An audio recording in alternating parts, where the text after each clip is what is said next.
നാലാമത്തെ സംഭാഷണം കൂടി സരിതയുടെ തുടർച്ചയായി നമ്മൾ നേരത്തെ കേട്ടിരുന്നു. കൂടുതൽ സംഭാഷണ ശകലങ്ങൾ പുറത്തു വരികയാണ്. സരിത ഇത് സംബന്ധിച്ച് കത്തിനോടുള്ള പ്രതികരണം നടത്തുന്നു. അതിലെ ഏറ്റവും പുതിയ ഭാഗത്തിലേക്ക്.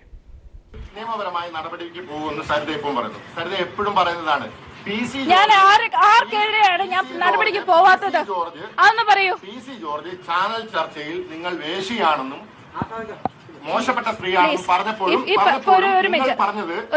ചാനൽ ചർച്ചയ്ക്ക് പറഞ്ഞത് നിങ്ങൾ PC ജോർജ്. ഞാൻ പോയിട്ടില്ല. ദയവ് ഇത് സുഹൃത്തെ ഒരു കാര്യം മനസ്സിലാക്കണം. അയാളെ എന്നെ ഈ പറഞ്ഞ വാക്കുകൾ ഇപ്പൊ നിങ്ങൾ യൂസ് ചെയ്ത വാക്കുകൾ പറഞ്ഞ സമയത്ത് ഞാൻ പറഞ്ഞത് അയാളുടെ കൾച്ചറാണ് അയാൾ ഷോ ചെയ്യുന്നതെന്നാണ്. ഇല്ല, നിയമം പറഞ്ഞില്ല. ഞാൻ അയാളുടെ നിയമ നടപടി അയാളുമായിട്ട് നിയമ നടപടിക്ക് പോകുന്ന ഞാൻ പറഞ്ഞില്ല. ഞാൻ പറഞ്ഞത് അയാളുടെ കൾച്ചറാണ് കാണിച്ചതെന്നാണ്. അങ്ങനെ കൾച്ചർലെസ് ആയിട്ട് എന്തിന്? Why should I? എന്തിനു വേണ്ടി? അയാൾ എന്റെ ആരാണ്? ഞാൻ ഏതെങ്കിലും അയാളുടെ കക്ഷിയിൽ മെമ്പറാണോ? ഞാനൊരു പൊതുജനത്തിൽ ഒരു വ്യക്തി മാത്രമാണ്. എന്തിനാണ് ഞാൻ അയാളെ പേടിക്കുന്നത്? അയാൾ ആരാണ്? എന്റെ എന്താണ്? അല്ല, ഇത് പോകുന്നുണ്ട്. ഇപ്പൊ പ്രിപ്പയർ ചെയ്ത് കഴിഞ്ഞു. ഞാൻ ട്രിവാൻഡ്രത്ത് DGPക്ക് ഞാൻ പെറ്റീഷൻ കൊടുക്കുന്നുണ്ട്. ഈ ലെറ്റർ ഫോർജ്ഡ് ആണെങ്കിൽ it should be scientifically proved. And ആരാണ് ഇതിന്റെ ബിഹൈൻഡ് എന്നുള്ളത് അവർ പുറത്തു വരണം. ഈ കോക്കസ്, ഈ ഗൂഢാലോചന, ലെറ്റർ ഇല്ലാത്തവർ അവരവരുടെ ലക്ഷ്യങ്ങൾ നേടാൻ വേണ്ടിയിട്ട് ഉണ്ടാക്കിയ ഒരു കള്ളക്കഥ. അപ്പൊ അതിനകത്ത് എന്തിനാ? അല്ലല്ല, അതിനകത്തൊരു കാര്യമുണ്ട്. ഞാൻ ഈ കത്ത് പുറത്തു വിടാൻ പലപ്പോഴും ശ്രമിച്ചിട്ടുള്ളതാണ്. അപ്പോഴെല്ലാം ഇവിടെ എന്തെങ്കിലും രാഷ്ട്രീയ സാഹചര്യം ഉണ്ടാവും. നിങ്ങൾ ഉൾപ്പെടെയുള്ളവരെല്ലാവരും എന്നെ പറഞ്ഞു ഞാൻ ബ്ലാക്ക് മെയിലർ ആണെന്ന്. ഇന്നെങ്കിലും നിങ്ങൾ ആരെങ്കിലും സത്യാവസ്ഥ ശ്രദ്ധിച്ചിട്ടുണ്ടോ? ഞാൻ എങ്ങനെ ജീവിക്കുന്നതെന്ന് അന്വേഷിച്ചിട്ടുണ്ടോ? ഞാൻ കോടിക്കണക്കിന് രൂപ വാങ്ങിച്ച് എന്റെ വീട്ടിലെ അടുക്കളയിൽ കൊണ്ടുവച്ചിരിക്കുന്നെന്ന് പറഞ്ഞു. ഇന്നേ വരെ എന്താണ് എന്റെ ജീവിതത്തിൽ സംഭവിച്ചതെന്ന് ഏതെങ്കിലും ഒരു പത്രപ്രവർത്തകർ സത്യസന്ധമായി അന്വേഷിച്ചിട്ടുണ്ടോ? ഏതെങ്കിലും ഒരു പാർട്ടിയുടെ, ഒരു കക്ഷിയുടെ, ഒരു വ്യക്തിയുടെ സ്വാർത്ഥ താല്പര്യത്തിനല്ലാതെ ചില മാധ്യമ പ്രവർത്തകർ നിൽക്കാറില്ല. ഏതെങ്കിലും ഒരു പാർട്ടിയെ മാത്രം ഹൈലൈറ്റ് ചെയ്യുക, അല്ലെങ്കിൽ ഏതെങ്കിലും ഒരു വ്യക്തിയെ മാത്രം ഹൈലൈറ്റ് ചെയ്യുക. അതുകൊണ്ട് എന്ത് ഗുണമാണുള്ളത്? PC ജോർജും ഇത് സരിതയുടെ അതേ ആവശ്യമാണ് കത്തുമായി ബന്ധപ്പെട്ട് ഉന്നയിച്ചിരിക്കുന്നത്. കത്തുമായി ബന്ധപ്പെട്ട എല്ലാ കാര്യങ്ങളും CBI അന്വേഷിക്കണമെന്നാണ് PCയുടെ തീർച്ചയായിട്ടും. Most welcome. ഞാൻ അതിനെ വെൽക്കം ചെയ്യുന്നു. കാര്യം എന്ന് പറഞ്ഞാൽ അതുകൊണ്ടെങ്കിലും ഈ പറയുന്ന വിവാദം അവസാനിക്കുമെങ്കിൽ ഞാൻ അങ്ങനെയുള്ള ഏത് അന്വേഷണത്തിനും തയ്യാറാണ്. CBI എങ്കിൽ CBI, കേരളത്തിലുള്ള പോലീസ് മൊത്തം അന്വേഷണം ഞാൻ അതിനെല്ലാം കോപ്പറേറ്റ് ചെയ്തിട്ടുണ്ട്. ഒരുമാതിരി ഒരു ഫോട്ടോന്റെ കേസിന് ഒരു ഭീകര ജീവിയെ കൂട്ടി എന്നെ വിട്ടിട്ട് കൊണ്ട് നടന്നു അല്ലേ? ചങ്ങല കിട്ടുകൊണ്ട് നടക്കുന്ന 50-52 പോലീസുകാരെ കൊണ്ട് ഒരു തട്ടിപ്പ് കേസിലെ പ്രതിയെ കൊണ്ട് നടന്നിട്ടുണ്ട് അല്ലേ? അന്നൊന്നും ഈ പറയുന്ന ഒരു വികാരവും ആരുടെ മുഖത്തും ആരുടെ ഹൃദയത്തും കണ്ടില്ല. അന്ന് എന്നെ അങ്ങോട്ട് കൊണ്ടുപോയി, ഇങ്ങോട്ട് കൊണ്ടുപോയി, അവിടെ ഇരുത്തി, ഇവിടെ ഇരുത്തി, എല്ലാം ചെയ്തു. എന്നിട്ട് അന്ന് ആരും ചോദിച്ചില്ലല്ലോ എന്റെ പൗരാവകാശം എന്താണെന്ന്. എനിക്കും ഉണ്ടായിരുന്നല്ലോ അവകാശങ്ങൾ. അന്ന് അതിനു വേണ്ടി വാദിക്കാൻ ആരെങ്കിലും ഉണ്ടായിരുന്നോ?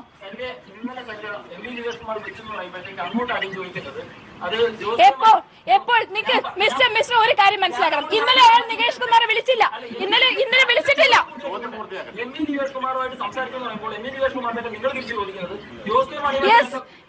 ഉണ്ട്. അതിന് എനിക്ക് പറയാൻ ആൻസർ ഉണ്ട്. കാര്യം നിങ്ങളുടെ നികേഷ് കുമാർ കളിച്ച പ്ലേ അതെന്താണെന്ന് ഞാൻ പറയാം. അതെ, ഞാൻ എന്നെ അറിയിച്ചിരുന്നു. അതിനു മുമ്പേ തന്നെ നികേഷിന്റെ സ്റ്റാഫ് എന്നെ വിളിച്ചിരുന്നു. ഞാൻ വേണമെങ്കിൽ വിത്ത് പ്രൂഫ് ചെയ്യാൻ കാണിച്ചു തരാം. 20 മിനിറ്റ് മുമ്പ് നികേഷ് വിളിക്കുക. എന്റെ കുഞ്ഞിന്റെ പിറന്നാളാണ് 2-ാം തീയതി, ഏപ്രിൽ 2-ാം തീയതി ഞായറാഴ്ച. എന്റെ കുഞ്ഞിന്റെ, എന്റെ അമ്മൂമ്മയുടെ പിറന്നാളാണ്. അന്ന് എന്റെ വീട് നിറച്ചാളുണ്ട്. ഈ നികേഷ് വിളിക്കുന്ന എക്സാക്ട്ലി 20 മിനിറ്റ്സ് മുമ്പ് ഒരു സ്റ്റാഫ് റിപ്പോർട്ടറിൽ നിന്നാണെന്ന് പറഞ്ഞിട്ട് എന്നെ ഫോൺ ചെയ്തു.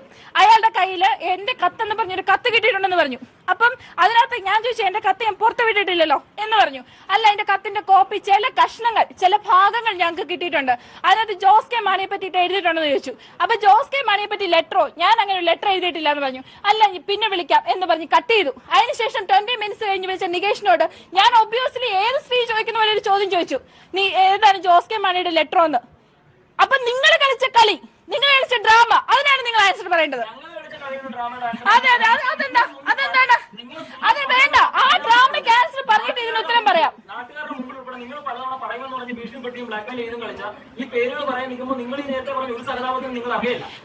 എനിക്ക് സഹതാപം, അയ്യോ ഞാൻ സഹതാപത്തിന് വന്നില്ല.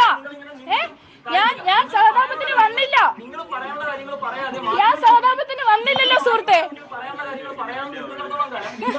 പുറത്തു വന്നിരിക്കുന്ന കത്ത് വ്യാജമാണെങ്കിൽ ഒറിജിനൽ കത്ത് ഇന്ന് തന്നെ പുറത്തുവിടാം. ഇല്ല, ഒറിജിനൽ കത്ത് പുറത്തുവിടാൻ ഇപ്പോഴത്തെ രാഷ്ട്രീയ സാഹചര്യം പറ്റില്ല. കാര്യം എന്ന് പറഞ്ഞാൽ ഇപ്പോഴും അതെടുത്ത് അലക്കാൻ നിൽക്കുന്ന ആൾക്കാരാണ് ഇപ്പോഴത്തെ ഇവിടുത്തെ രാഷ്ട്രീയക്കാർ. ഇല്ല, മുതലെടുപ്പില്ല. കാര്യം എനിക്ക് രാഷ്ട്രീയപരമായിട്ടോ വ്യക്തിപരമായിട്ടോ ഒരു നേട്ടം പോലും എവരുടെ കയ്യിൽ നിന്ന് എനിക്ക് വേണ്ട.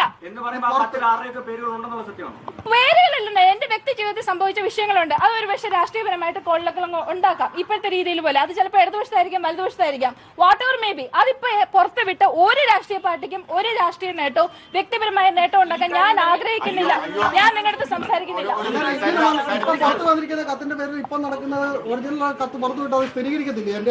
ഇല്ല, അതിന്റെ ആവശ്യമില്ല. ഒറിജിനൽ കത്ത് ഇല്ല, അതിന്റെ ആവശ്യമില്ല. ഞാൻ വില പേശിന്ന് നിങ്ങൾ പറയുന്നത് എവിടെയാണ് ഞാൻ വില പേശിയത്? ആരെടുത്ത് അതൊന്ന് പറ. നിങ്ങൾ പറയുന്നില്ല ഞാൻ വില പേശിന്ന്. ആരെടുത്താണ് ഞാൻ വില പേശിയത്? ഞാൻ വില പേശി ബ്ലാക്ക്മെയിൽ ചെയ്തു പറയുന്നത്. ഞാൻ പറയാൻ ആൻസർ ഇല്ലാതെ ചുമ്മാ അപവാദം പറയരുത്. അത് ശരിയല്ല, അത് ശരിയല്ല. എത്ര പ്രൊവോക്ക് ചെയ്താലും ശരി, I am telling that provocation നിങ്ങളുടെ പാർട്ട് ഓഫ് ജോബ് ആയിരിക്കാം. പക്ഷെ I am not for provocation. ഞാൻ പ്രൊവോക്കേഷൻ അല്ല. നിങ്ങൾ എന്ത് പറഞ്ഞെന്ന് പറഞ്ഞാലും ഞാനില്ല. നിങ്ങൾ തിരിച്ചു പറഞ്ഞാലും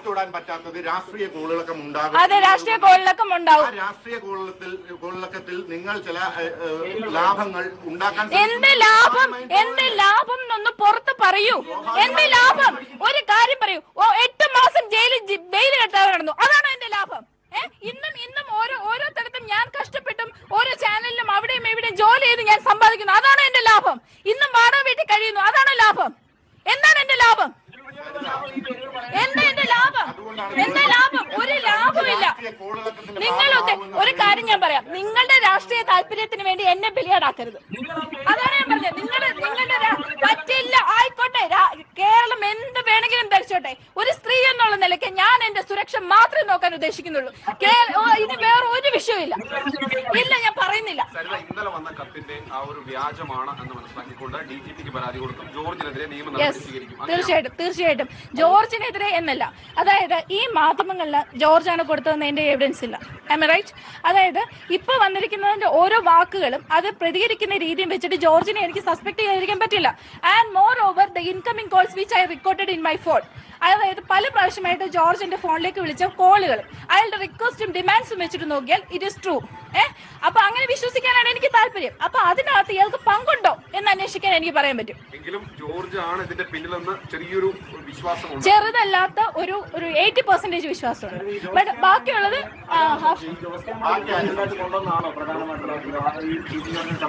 അല്ലല്ല. ജോസ് കെ മാണിയെ കൊണ്ടുവന്നതിന് സംശയിക്കാൻ കാരണമുണ്ട്. കാര്യം പല പ്രാവശ്യം PC ജോർജ് എന്റെ ഫോണിൽ റെക്കോർഡ് ചെയ്തിട്ടുള്ള വിഷയത്തിനകത്ത് പല പ്രാവശ്യം ജോസ് കെ മാണിയുടെ പേര് അത് നിങ്ങളുടെ കത്തിനകത്ത് ഉണ്ടോ എന്ന് ചോദിച്ചൊരു വ്യക്തിയാണ് മിസ്റ്റർ PC ജോർജ്. ഓക്കെ, അദ്ദേഹത്തിന് പല പ്രാവശ്യം ഈ കാര്യത്തിൽ കാണാൻ പറഞ്ഞു. MP നികേഷ് കുമാർ ട്രിവാൻഡ്രത്ത് വന്ന് താമസിച്ച സമയത്തും ഇതേ ആവശ്യം തന്നെയാണ് ഉന്നയിച്ചത്. അയാൾക്ക് നേരിട്ട് കണ്ട് സംസാരിക്കണം. അയാൾ തിരുവനന്തപുരത്ത് വന്ന ദിവസം ഒരു കോള് പോലും മിസ്റ്റർ MP നികേഷ് കുമാറിന്റെ ഫോൺ ഞാൻ അറ്റൻഡ് ചെയ്തിട്ടില്ല. അത് എനിക്ക് ദൈവം തന്നൊരു ഗിഫ്റ്റ് ആണെന്ന് ഞാൻ വിചാരിക്കുന്നു. കാര്യം എന്ന് പറയാം, നമ്മൾ ഒരു കാര്യത്തിൽ പറയുന്നത് വളച്ചൊടിച്ച് മാധ്യമങ്ങളിൽ കാണിക്കുന്ന ഒരു വ്യക്തിയാണ്. അപ്പൊ ഫോണിൽ കൂടെ സംസാരിക്കുന്നത് പോലും എന്തൊക്കെ രീതിയിലായിരിക്കും കാണിക്കാം? ഉറപ്പായിട്ടും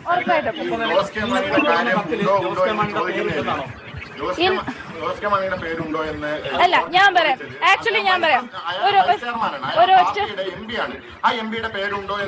അങ്ങനെ അല്ല. അത് ആ പേപ്പറിങ് തരൂ, എനിക്ക് കാര്യമുണ്ട് അത് വെച്ച് എന്നാണ് പറഞ്ഞത്. നിങ്ങൾ ചോദിച്ചില്ല, നിങ്ങൾക്ക് I am not responding to you. ആയിക്കോട്ടെ, ലെറ്റ് ഇറ്റ് ബി. നിങ്ങളുടെ അവാർഡ് എനിക്ക് വേണ്ട.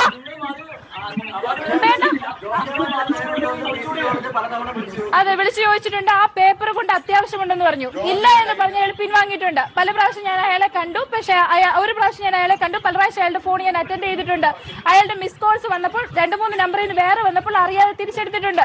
അപ്പോഴെല്ലാം അയാളുടെ ഡിമാൻഡ് ഇത് മാത്രമായിരുന്നു. അയാൾ അതിന്റെ പേരിൽ ബാലകൃഷ്ണപിള്ള സാറിനെയും വേറൊരു അദ്ദേഹത്തിന്റെ കൂടെയുള്ള ഒരു ബന്ധുവിനെയും കാണുമെന്ന് എന്നോട് പറഞ്ഞു. അവരെ കണ്ടോ ഇല്ലയോ എന്നുള്ളത് ഐ ഡോണ്ട് നോ. ഇപ്പൊ റീസെന്റ് ഒരു 20 ഡേയ്സ് തൊട്ടാണ് ഈ സംഭവം ഉണ്ടായത്. ഞാൻ ജയിലിൽ നിന്ന് ഇറങ്ങിയിട്ട് 3rd മന്തിലാണ് PC ജോർജിനെ കാണുന്നത്.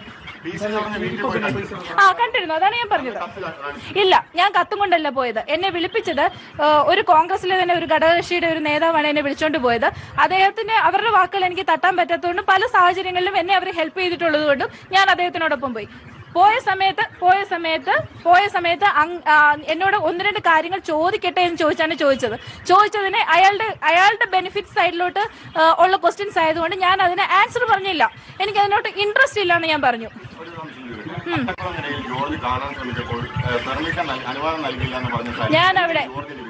ഞാൻ അവിടെ അട്ടക്കുളങ്ങരയിൽ വെച്ച് ഒരാൾക്ക് പോലും പെർമിഷൻ നൽകിയിട്ടില്ല. ഒരു കാര്യം ഞാൻ പറയാം, ഞാൻ കയറി ചെന്ന ദിവസം തന്നെ എൻ്റെ അഡ്വക്കേറ്റ്സ്, എൻ്റെ അമ്മ, എൻ്റെ റിലേറ്റീവ്സ് 1-2 പേരുടെ പേരുകൾ, അതായത് ആദർശ് അങ്ങനെയുള്ള 1-2 പേരുടെ പേരുകളല്ലാതെ ഒരു മനുഷ്യരെയും എനിക്ക് കാണണ്ടാന്ന് നേരത്തെ തന്നെ അവിടെ ഒഫീഷ്യലി ലെറ്റർ എഴുതി കൊടുത്തിട്ടുള്ളതാണ്. It's an official letter. ഇതിപ്പോഴും പൂജപ്പുര സെൻട്രൽ ജയിലിലോ അല്ലെങ്കിൽ അട്ടക്കുളങ്ങര വനിതാ ജയിലിലോ ഉണ്ടാവും, നിങ്ങൾക്ക് അന്വേഷിക്കാവുന്നതാണ്. അതുകൊണ്ട് ആസ് പെർ ദ റൂൾ എനിക്ക് അതിനകത്ത് സമ്മതമില്ലാന്ന് തന്നെ എഴുതി പോയിട്ടുണ്ട്. ഞാൻ അവർ കാണാനും എന്നെ വിളിച്ചിട്ടില്ല, ഞാൻ പോയിട്ടുമില്ല. ഇതിപ്പോ ചെയ്യാൻ പോകുന്നതെന്ന് വെച്ചാൽ DGPക്ക് ഞങ്ങൾ പെറ്റീഷൻ കൊടുക്കുന്നുണ്ട്. DGP ഞാനും എൻ്റെ അഡ്വക്കേറ്റും പെറ്റീഷൻ കൊടുക്കുന്നുണ്ട്. പെറ്റീഷൻ കൊടുത്തതിന് ശേഷം അതിനകത്ത് എങ്ങനെയാണ് ഈ ലെറ്റർ പുറത്തു വന്നത്, അല്ലെങ്കിൽ ഈ ലെറ്ററിന്റെ കാര്യങ്ങൾ എന്തൊക്കെയാണെന്ന് അന്വേഷിക്കുന്നുണ്ട്. ഇല്ല, ഉണ്ടാവില്ല. ജോസ് കെ മാണി അങ്ങനെ ചെയ്തിട്ടില്ല. ഇപ്പോഴത്തെ രാഷ്ട്രീയപരമായ കാര്യങ്ങൾക്ക് ഒരു വ്യക്തിഹത്യ ചെയ്യാൻ ഒരു പെണ്ണിന്റെ പേര് യൂസ് ചെയ്യാന്ന് പറയുന്നത് അത് തന്നെ ശരിക്കും ഒരു പൊളിറ്റിക്സ് എന്ന് പറയുന്ന ആ സൈഡിൽ ഒരു എത്തിക്സ് ഇല്ലാത്ത പരിപാടിയാണ്. അത് തന്നെയാണ് ഇപ്പൊ ചെയ്തിരിക്കുന്നത്. അപ്പൊ അതിന് ഇപ്പം PC ജോർജിനെ സപ്പോർട്ട് ചെയ്ത് എനിക്ക് സംസാരിക്കേണ്ട കാര്യമില്ല. എന്റെ ലേറ്റർ ലൈഫിലാണെങ്കിൽ പോലും PC ജോർജ് ഇതുപോലെ പല കാര്യങ്ങൾ ഉണ്ടാക്കിയിട്ടുണ്ട്.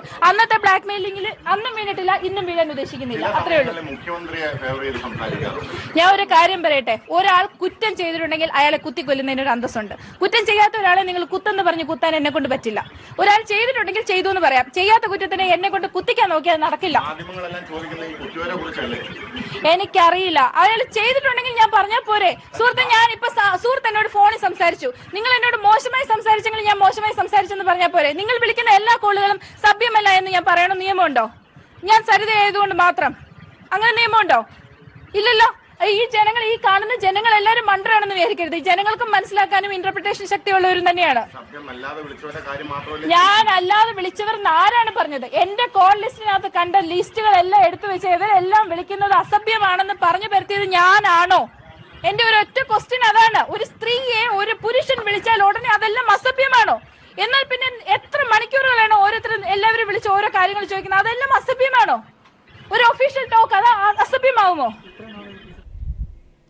പുറത്തു വന്ന കത്ത് സംബന്ധിച്ച് അതിൽ തൻ്റെ ഇടപെടൽ സംബന്ധിച്ചും കാര്യങ്ങളെ ന്യായീകരിച്ച് വിശദീകരിക്കുകയായിരുന്നു സരിത.